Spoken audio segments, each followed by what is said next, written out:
Hello అండి, అందరికీ మహాశివరాత్రి శుభాకాంక్షలు. వేకోజామునే లేసి ఆ శివయ్యకి అభిషేకం చేద్దామని ఫ్యామిలీ అందరం కలిసి వచ్చామండి.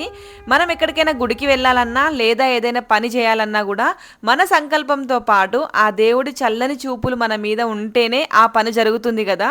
ఎందుకు ఈ విషయం ఇప్పుడు చెప్తున్నా అంటే, ఎప్పుడో పుట్టింటికి మా అత్త వాళ్ళు మేము వెళ్ళినా కూడా వెళ్ళి శివయ్యకు అభిషేకం చేయాలి అనుకుంటాము. కానీ ఎన్నో సంవత్సరాల నుంచి అనుకున్న ఆ శుభముహూర్తం అనేది రాలేదన్నమాట.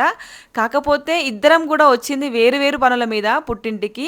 అనుకోకుండా ఇంత మంచి అదృష్టం ఆ శివయ్య మాకు కల్పించిండు.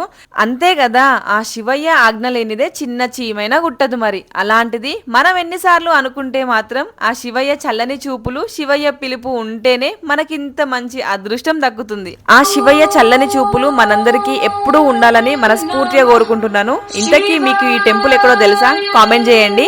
ఓం నమః శివాయ.